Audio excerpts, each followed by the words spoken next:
What's up, everybody? My name is Chris Reed Beats, and today I want to talk to you guys about a very important part of music production, and that is transitions. Transitions are the parts of the beats that give your audience and your listeners that moment of... Today, I'm gonna show you guys 3 different styles of transitions that you can add into your music. The first being soloing or muting, the second being using drum fills, and the third being a build and drop transition. So I got this track right here in Reason that I've been working on, and I actually already color coded the section of the transition that I wanna show you guys today. So first we'll give a listen to the beat without the transition.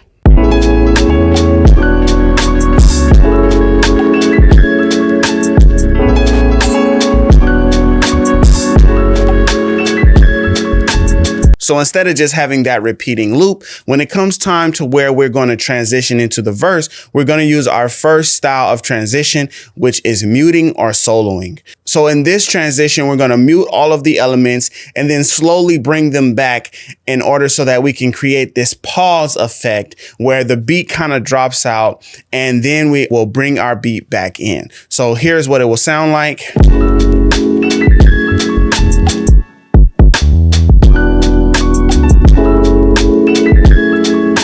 Right now, what I'm going to do is just do the same thing I did over there, which is create the part that I want my transition to happen. I'm just going to label all of these clips red because this is where I want my transition to happen. It's kind of similar to video editing. So here's my in transition and here's my out transition. I want my transition to begin here and I want it to end there where I'm going into the next portion of our beat. So what we wanted to do was have the drums to drop out. And we wanted the other elements to drop out as well. So the first thing I'll do is change my snap so that I can actually have some access to these clips. And we're just going to drag some of these clips over so that they are not playing at the very start of this bar. So now we have a mute that we have created by dragging over the clips, and we can use this as a mute and we can use this as a transition into our verse. But of course, we can also get creative with where these parts of the beat will return. So we don't have to have it just do one full bar. Instead, we could do half the bar.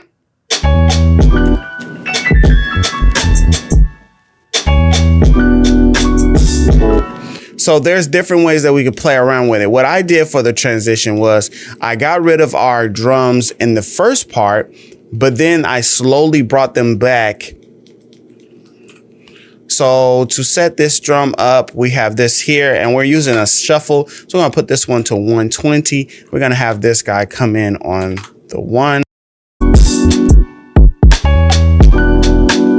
So in this transition, we've muted the other elements and we've allowed our kick drum to kind of play off as a feel. So we have a mute and a feel kind of transition happening here in this section. Our second type of transition, which is using some kind of drum fill or pattern change up. So first we'll take a listen to this transition style and then I'll show you guys how you can implement it in your music.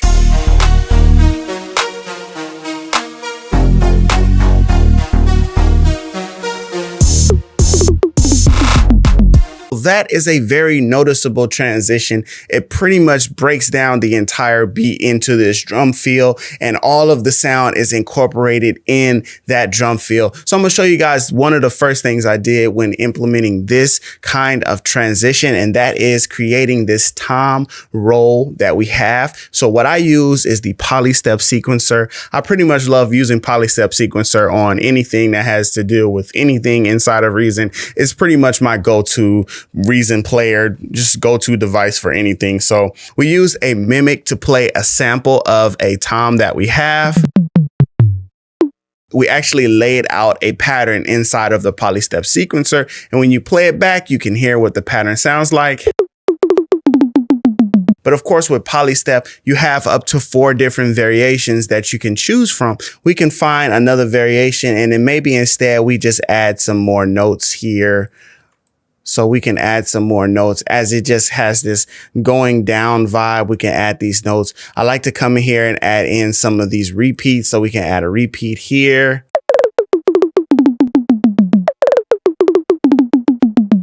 And same thing like we did before, we just come over here and set a loop parameter that we want and then hit send to track. And now we have another variation of that drum roll or that tom roll that we have created. And we can drop that guy right into our sequencer. It really is applying a drum feel to this entire section of music. So let's take a look at what the rest of the music is doing. For this kind of transition, we're playing off of the claps and off of the kicks. So we can solo these kicks so we can hear what the claps sound like. Let's solo the claps so we can hear what they sound like. To create this clap roll, we are duplicating this clap on a 1/64 time. By using our pencil tool, we can also hold control on our pencil tool and we can create a line like this. So we have a gradual line that increases, and there we are. So that's how we can create this clap transition. We also have our kick, and what our kick is doing is it's basically just kind of playing along with the rest of the beat. It's playing off of the bass line as well as the toms. They're all kind of playing together. I also went ahead and I did some automation and I muted the ARP. I don't want any of the sound to bleed over. I just wanted to stop immediately. So instead of using a clip, like basically taking the clip out and stopping the MIDI notes there, I went ahead and used the solo. So we're going to mute this ARP when it gets to this part so it just turns off. So if we didn't mute it, it would sound like this.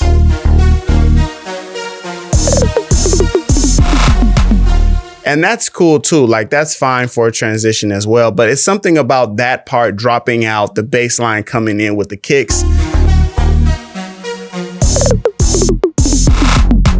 So for this final transition style, we're going to create a build and a drop. This is often used in like EDM, pop, and house type music, but it's also been used in trap music as well. So we're going to take a look at the track so we can see how we can create this kind of transition.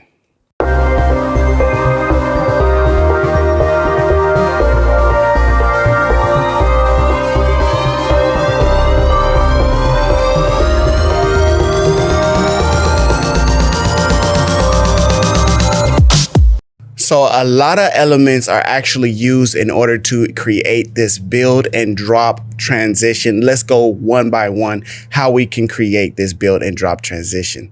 So a lot of it is based off of energy, and we want to build the energy of the beat. And one way that we build the energy of the beat is by increasing pitch over time. So as you can see here, we are using automation in order to automate the pitch wheel or just the pitch of a certain instrument so that we can bring the tension all the way to the very top and then drop the beat in right after that. So for example, our main element would be this bass patch. We are increasing its pitch all the way down from below the pitch wheel, negative 100%, all the way to 100%. We are increasing this pitch all the way, and it will sound like this.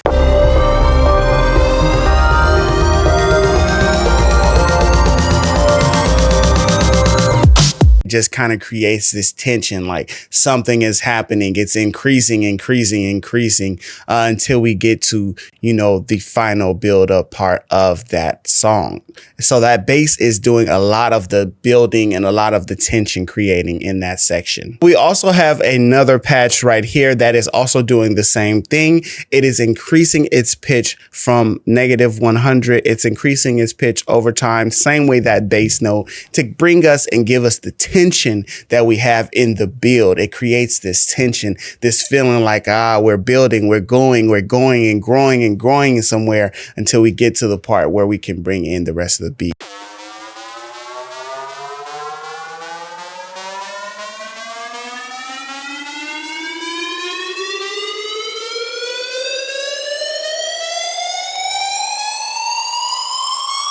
So it just builds and builds and builds. So the way that we accomplish that is by using automation. So we just simply go over here to our pitch. For this, we are using a grain patch. And what we did was we set our range to 24. Normally it is not set that high. Normally it's maybe about 2 or 7, maybe even 12. We set it to 24 because we want a dramatic change in pitch. So we set our pitch range for our pitch wheel to 24, and then we right click and hit edit automation. And from there, it's either about recording in the automation using our pitch wheel on our keyboard, or we can simply just draw it in. So I'll show you guys how you can draw it in here. Create a small clip. We take one point at the very beginning of the clip, another point at the very end of the clip, and we just have this point here that just kind of grows. We can actually grab onto this arrow. We can hold control and a little time clock will appear. That will allow us to time stretch this automation, and we can stretch this automation all the way out until we have something that looks more like that. And then we can smooth these beginning and end points out if we want. So here's our ramp. It goes from -100 to 100, and that creates our pitch wheel ramp that we are using. Now, if we didn't have that patch, and we also didn't have the bass patch giving us that rising feel, it would have a different, it wouldn't have as much tension as we wanted in this buildup. Let's listen.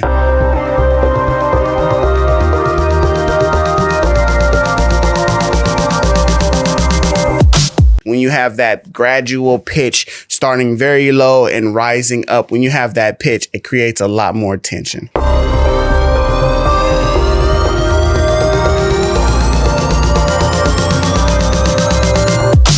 Next, of course, we are using our two other elements of transitions, and that is by creating drum fills and also by muting and soloing. And so we are soloing this drum fill that we have created with our kick right here at the top of our build. There is our automation for our solo right here. It is automating that solo to begin.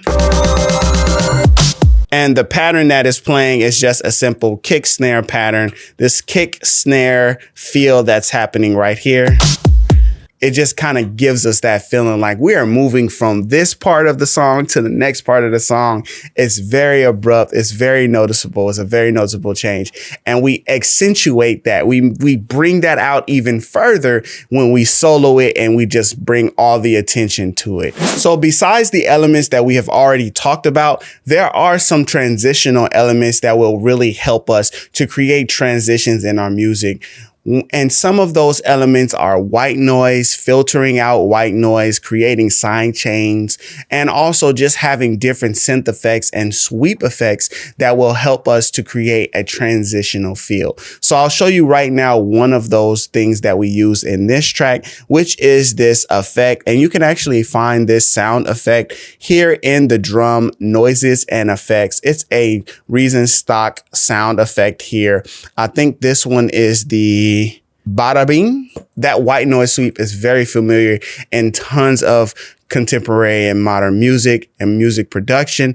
And one thing that you can do inside of Reason to help yourself out is you can duplicate them and you can reverse them. And then now you have created a kind of like push and pull feel. So now we have this sweeping white noise effect that is happening just by using that sound effect. But what we also can do is add in this synchronous, and it has built-in patches. So there's a side chain, long side chain, short side chain, a bunch of different patches that you can use in synchronous. I love this effect, and I really just like using the side chain. I probably drop that on like instruments and stuff just all over the place. I use that effect a lot. So synchronous with the side chain added onto this gives you this feel. I mean, that's tension, right? That's transition, that's building, that's growing, that's moving, that's heading out to some other land, to some other place, right? So that right there is a very important transition element that you can apply into your music. Another thing that we have here, we talked about fills, snare fills. We are using a snare fill here as well. And this is just a repeated number of snares. They're just repeating over and over again in the 16th note pattern to give us that rising snare feel. And what we're doing with that is we're automating the drum level as well as the pitch. So as the drum plays over time, the drum level increases and the pitch increases ever so slightly as well. So we've been talking about one side of your transition, which is the build, but your second side, which is the drop, actually needs to match the intensity as well. And so how we've done that here is by using some sound effects as well as some crash effects and by changing the bass line altogether. So we go from listening to one style of bass and then we're switching to another style of bass, and that just amplifies the effect of moving from one portion of the song to the next portion of the song, which is this build and drop that we are creating with these two elements. So here is one effect that we use, and then just a crash, something to give us some attention that, hey, we have arrived to the drop. Also, we're bringing back in that white noise sweep with the sidechain. This time it's not building. This time it is decreasing. This time it's decaying. This time it's going down. So as before in the build, it's rising. When it comes to the drop, it's now going back down the other way. We also changed our synth so we could give more attention to this portion of this track. Something with a lot more energy than what was happening inside of the earlier portions of the track. It just gives you that feeling that, wow, something definitely has changed. We've gone to another place with this transition. Adding transitions to your music is just one more tool to add to your tool bag. If you're looking for more tips, tricks, and tools, be sure to watch this next video. My name is Chris Reed. Thank you for watching. Until next time, peace.